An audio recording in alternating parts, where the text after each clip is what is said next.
नमस्कार, आप देख रहे हैं क्राइम दर्पण न्यूज 24। तो आइए बात करते हैं आज के मुख्य समाचार में। देश भर की तमाम बड़ी खबरों पर नजर डालते हैं। इससे पहले आप हमें कमेंट में जरूर बताएं कि आप ये वीडियो कहां से देख रहे हैं। अगर आपने अभी तक इस वीडियो को लाइक नहीं किया है तो लाइक करके चैनल को सब्सक्राइब जरूर करें।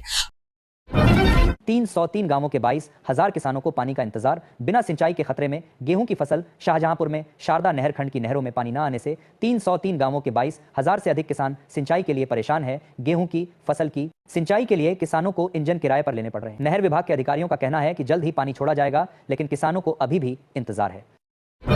हाथरस में मौसम में बदलाव का असर गेहूं और आलू की फसल पर पड़ रहा है। किसानों की चिंता बढ़ गई है क्योंकि तापमान बढ़ने से फसल की पैदावार प्रभावित होने की आशंका है। रबी की फसल के लिए सर्दी बहुत जरूरी है। किसानों को फसलों में नमी बनाए रखने के लिए सिंचाई करने की सलाह दी जा रही है। प्रधानमंत्री नरेंद्र मोदी 2026 के विधानसभा चुनाव से पहले तमिलनाडु का दौरा करेंगे। वे 13 से 15 जनवरी तक राज्य में रहेंगे और किसानों के साथ पोंगल मनाएंगे। यह पहली बार है जब पीएम मोदी तमिलनाडु में किसानों के साथ इस पारंपरिक उत्सव में शामिल होंगे। इस दौरे का उद्देश्य ग्रामीण वोटरों तक पहुंचना और तमिल संस्कृति से जुड़ाव बढ़ाना है। IIIT भागलपुर के वैज्ञानिकों ने हवा से बिजली बनाने में सफलता पाई है। यह नवीन तकनीक नवीकरणीय ऊर्जा के क्षेत्र में एक महत्वपूर्ण कदम है। इस आविष्कार से बिजली उत्पादन के नए और पर्यावरण अनुकूल तरीके विकसित होने की उम्मीद है। भागलपुर स्थित संस्थान की इस उपलब्धि से क्षेत्र में उत्साह का माहौल है। बीजेडी नेता नवीन पटनायक ने अपनी बढ़ी हुई सैलरी लेने से इनकार कर दिया है। उन्होंने मुख्यमंत्री से कहा कि इस राशि का उपयोग गरीब कल्याण के लिए किया जाए। नवीन पटनायक का यह फैसला ओडिशा में सुशासन और जनकल्याण के प्रति उनकी प्रतिबद्धता को दर्शाता है। इस कदम की राज्य में सराहना हो रही है। तमिलनाडु में विधानसभा चुनाव से पहले मुख्यमंत्री MK स्टालिन ने क्लाइगनर मगलेर उरिमाई थिट्टम के दूसरे चरण की शुरुआत की है। इससे 17 लाख और महिलाओं को लाभ मिलेगा, जिससे कुल लाभार्थी 1.3 करोड़ से ज्यादा हो जाएंगे। यह घोषणा चेन्नई में वैल्यूम तमिल पेंगल कार्यक्रम में हुई। इस योजना में महिला मुखिया को हर महीने 1,000 रुपये मिलते हैं। स्टालिन ने भेदभाव मुक्त समाज बनाने पर जोर दिया। राम मंदिर ट्रस्ट सुप्रीम कोर्ट से ऐतिहासिक सबूत और दस्तावेज वापस मांगेगा, जिनके आधार पर राम मंदिर के पक्ष में फैसला आया था। पुरातत्व विभाग की खुदाई में मिले साक्ष्य सुप्रीम कोर्ट के पास हैं। ट्रस्ट न्यायालय को पत्र लिखकर दस्तावेज सौंपने का अनुरोध करेगा। निर्माण समिति अध्यक्ष नृपेंद्र मिश्र ने कहा कि अब फैसले को चुनौती देने वाला कोई नहीं है। सभी ऐतिहासिक साक्ष्य मंदिर परिसर के संग्रहालय में रखे जाएंगे। असम के मुख्यमंत्री हिमंता बिस्वा शर्मा ने मेसी के इवेंट में हुई अफरा तफरी के लिए ममता बनर्जी की गिरफ्तारी की मांग की है। उन्होंने बंगाल सरकार पर भीड़ को नियंत्रित करने में विफलता का आरोप लगाया। शर्मा ने बंगाल में VIP संस्कृति पर सवाल उठाते हुए कहा कि गृहमंत्री के रूप में ममता बनर्जी जिम्मेदार हैं। सीरिया में हुए हमले में 3 अमेरिकियों की मौत पर डोनाल्ड ट्रंप ने कड़ी प्रतिक्रिया व्यक्त की है। उन्होंने आईसिस को चेतावनी देते हुए कहा कि उन्हें इसके गंभीर परिणाम भुगतने होंगे। ट्रंप प्रशासन इस हमले के मद्देनजर सख्त कदम उठाने की तैयारी में है और आईसिस के खिलाफ कार्रवाई को तेज करने की बात कही है। उत्तर भारत कोहरे की चादर में लिपटा हुआ है, जिससे दिल्ली से बिहार तक तापमान में गिरावट आई है। मौसम विभाग ने कई राज्यों के लिए अलर्ट जारी किया है। शीतलहर और घने कोहरे के कारण दृश्यता कम हो गई है, जिससे यातायात प्रभावित हुआ है। IMD ने लोगों को सतर्क रहने और आवश्यक सावधानी बरतने की सलाह दी है। रांची में स्मार्ट मीटर लगने के बाद बैलेंस खत्म होने पर बिजली अपने आप कट जाएगी। उपभोक्ताओं को दोबारा कनेक्शन के लिए रिचार्ज करना होगा। यह व्यवस्था बिजली वितरण प्रणाली को सुदृढ़ करने और उपभोक्ताओं को बेहतर सेवा देने के लिए लागू की गई है। समय पर रिचार्ज करने से बिजली की आपूर्ति निर्बाध बनी रहेगी। देहरादून में all India public relation conference के उद्घाटन में मुख्यमंत्री धामी ने कहा कि सरकार जनसंख्या संतुलन और सामाजिक संरचना के संरक्षण के लिए प्रतिबद्ध है। उन्होंने जनसंख्या नियंत्रण के महत्व पर जोर दिया और कहा कि राज्य सरकार इस दिशा में निरंतर प्रयास कर रही है। CM धामी ने सामाजिक समरसता बनाए रखने की आवश्यकता पर भी बल दिया। गोरखपुर में टाटा कंपनी के नाम पर नकली चाय पत्ती, नमक और हार्पिक की बिक्री का भंडाफोड़ हुआ। पुलिस और कंपनी अधिकारियों की संयुक्त कार्रवाई में 2 दुकानदारों के विरुद्ध कॉपीराइट एक्ट और धोखाधड़ी की धाराओं में प्राथमिकी दर्ज की गई है। खोराबार और आसपास के इलाकों में नकली उत्पाद बिकने की शिकायतें मिल रही थीं, जिसके बाद पुलिस ने दुकानों पर छापा मारा और नकली सामान बरामद किया। रांची एयरपोर्ट पर एक बड़ा विमान हादसा टल गया। इंडिगो की एक फ्लाइट की हार्ड लैंडिंग हुई, जिससे अफरा तफरी मच गई। विमान में सवार यात्रियों को सुरक्षित निकाला गया। घटना की जांच के आदेश दे दिए गए हैं। एयरपोर्ट प्रशासन ने तत्काल कार्रवाई करते हुए स्थिति को नियंत्रण में किया। पंजाब ने ऊर्जा संरक्षण में राष्ट्रीय स्तर पर दूसरा स्थान प्राप्त किया है। राष्ट्रपति ने इस उपलब्धि के लिए मंत्री हरभजन सिंह अमन अरोड़ा को सम्मानित किया। पेड़ा और मान सरकार के प्रयासों से यह सफलता मिली है। राज्य में 18 शून्य सोलर पंप लगाए गए हैं और 35 मेगावाट क्षमता के सरकारी भवनों को सोलर ऊर्जा से जोड़ा गया है। पंजाब ने विभिन्न योजनाओं के माध्यम से लगभग 12,000 मिलियन यूनिट बिजली की बचत की है। महाराष्ट्र के सतारा में मुंबई क्राइम ब्रांच ने एक ड्रग फैक्ट्री का भंडाफोड़ किया, जहां से 10 किलोग्राम से अधिक MD ड्रग्स जब्त की गई और 3 लोगों को हिरासत में लिया गया। जांच में सामने आया कि ड्रग्स बनाने वाले ठाणे के तेजस होटल से खाना मंगवाते थे, जो डिप्टी CM एकनाथ शिंदे का है। विपक्ष ने इस मामले में शिवसेना कनेक्शन को लेकर महाराष्ट्र सरकार पर सवाल उठाए हैं।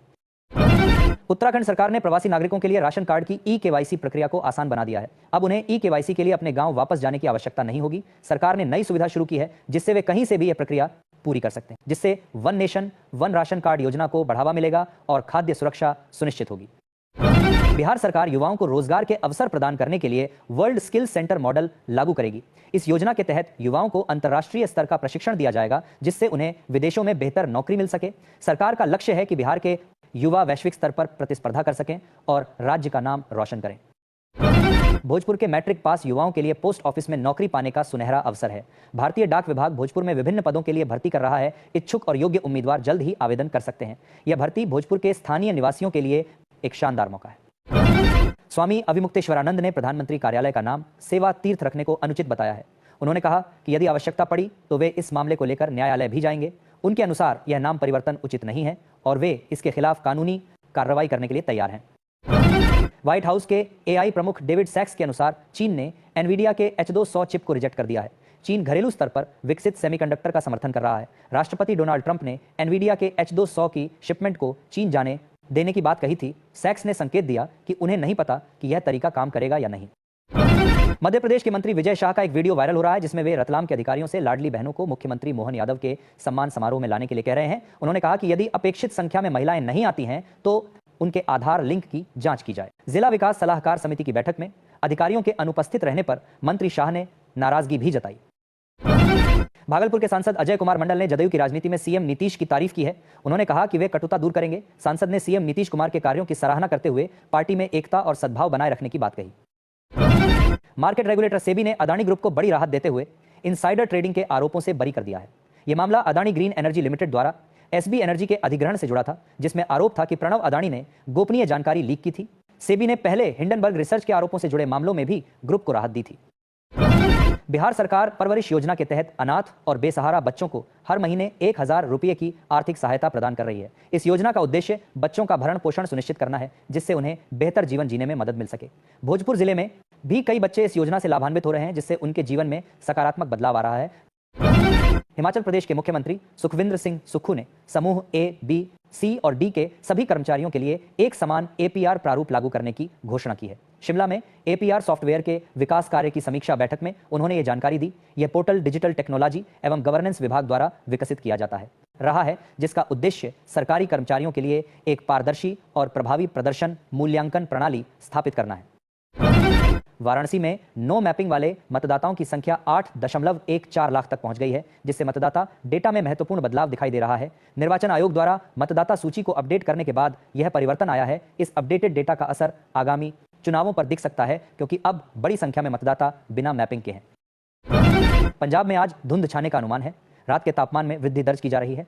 वायु गुणवत्ता में गिरावट आई है जिसके चलते रेड अलर्ट जारी किया गया है। मौसम विभाग ने लोगों को सावधानी बरतने की सलाह दी है। धुंध के कारण दृश्यता भी प्रभावित हो सकती है। इंडिगो एयरलाइन अपनी उड़ानों में हुई गड़बड़ी के कारण 500 करोड़ रुपए से अधिक का मुआवजा देगी। यह मुआवजा उन यात्रियों को दिया जाएगा जिनकी उड़ानें रद्द हुई या जो एयरपोर्ट पर घंटों फंसे रहे। एयरलाइन ने पिछले सप्ताह 400-500 से अधिक उड़ानें रद्द की थी। डीजीसीए ने इंडिगो की शीतकालीन उड़ानों में 10% की कटौती की थी। इंडिगो ने कहा कि वह जनवरी में प्रभावित ग्राहकों से संपर्क करेगी और रिफंड प्रक्रिया को आसान बनाया गया है। भोपाल के बड़े तालाब में शुरू हुई शिकारा सेवा माफिया के जाल में फंस गई है जिससे पर्यटकों को खराब अनुभव हो रहा है। निजी नाव संचालक गेट पर ही पर्यटकों को गुमराह कर रहे हैं और शिकारा राइड के नाम पर कम समय तक सैर करा रहे हैं। शिकायत के बावजूद कार्रवाई नहीं हो रही है जिससे पर्यटकों में निराशा है। पर्यटन विकास निगम इस मामले पर उचित जवाब नहीं दे रहा है। लखनऊ यूनिट के पीडी नकुल वर्मा के अनुसार कानपुर लखनऊ एक्सप्रेसवे होली 2026 तक चालू हो जाएगा। हालांकि फरवरी में पूरा होने की उम्मीद थी लेकिन अब मार्च के पहले सप्ताह तक खुलने की संभावना है। लखनऊ में स्कूटर इंडिया चौराहे के पास काम बाकी है। यह एक्सप्रेसवे जिसका निर्माण 5 जनवरी 2022 को शुरू हुआ लखनऊ के शहीद पथ से कानपुर के आजाद मार्ग तक बनाया जा रहा है। वाराणसी में समाजवादी पार्टी की मासिक बैठक में एसआईआर और संगठन की मजबूती पर चर्चा हुई। जिला अध्यक्ष सुजीत यादव लक्कड़ ने बूथ स्तर पर छूटे हुए फॉर्म भरवाने के निर्देश दिए।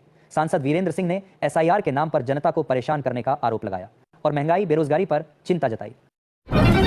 भारत पाकिस्तान विभाजन के बाद सीताराम लाहौर से दिल्ली आए 1950 में उन्होंने दीवान चंद के साथ साइकिल पर छोले भटूरे बेचना शुरू किया। पहला आउटलेट पहाड़गंज में खोला। 1970 के दशक में वे पुराने इंपीरियल सिनेमा के सामने एक दुकान में चले गए। नई दिल्ली रेलवे स्टेशन के विस्तार के साथ पहाड़गंज यात्रियों का केंद्र बन गया जिससे उनका व्यवसाय बढ़ता गया। दिल्ली में प्रदूषण के बीच अरविंद केजरीवाल ने सीएम रेखा गुप्ता को उनके विपश्यना पर दिए बयान पर नसीहत दी। केजरीवाल ने एक्स पोस्ट में कहा कि राजनीतिक वैर के चलते विपश्यना का मजाक उड़ाना शोभा नहीं देता। रेखा गुप्ता ने कहा था कि दिल्ली में प्रदूषण की समस्या का समाधान दिल्ली में रहकर ही निकलेगा, विपश्यना करने भाग जाने से नहीं।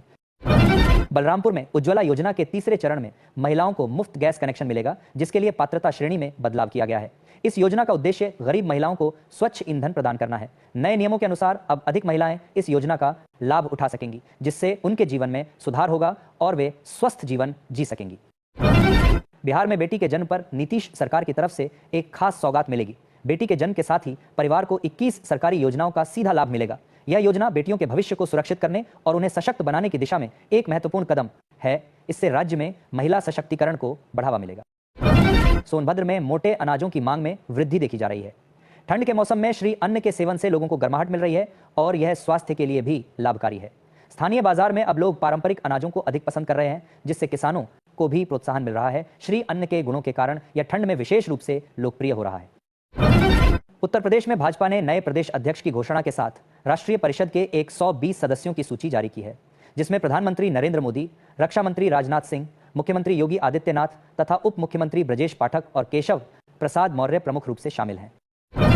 ऋषिकेश में आधार कार्ड की समस्या को देखते हुए नगर निगम में नियमित टीम बैठेगी। नगर निगम ने वार्डों में कैंप लगाने का रोस्टर जारी किया है। छूटे हुए वार्डों में भी टीम कैंप लगाएगी। नगर आयुक्त गोपाल राम बिनवाल ने बताया कि जल्द ही नगर निगम कार्यालय में नियमित टीम बैठेगी और इसके लिए जगह तय कर दी गई है। कुशीनगर में एक आंगनबाड़ी कार्यकर्ता की नियुक्ति विवादों में घिर गई है। आरोप है कि 13 वर्ष की आयु में ही उनका चयन हो गया था। इस मामले पर सवाल उठने के बाद जिला कार्यक्रम अधिकारी डीपीओ ने स्पष्टीकरण मांगा है, जिससे नियुक्ति की वैधता पर संदेह गहरा गया है। फिलहाल मामले की जांच जारी है। यदि आपका नाम 2025 की वोटर लिस्ट में नहीं है तो चिंता करने की कोई आवश्यकता नहीं है। नए मतदाता बनने का एक सरल तरीका है। एक विशेष फॉर्म भरकर आप वोटर लिस्ट में अपना नाम शामिल करवा सकते हैं और चुनावों में भाग लेने के लिए योग्य हो सकते हैं।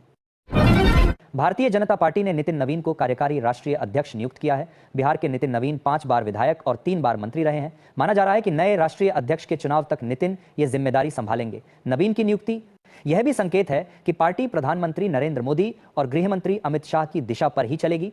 पीएम मोदी ने नितिन को मेहनती और संगठित सोच वाला नेता बताया है।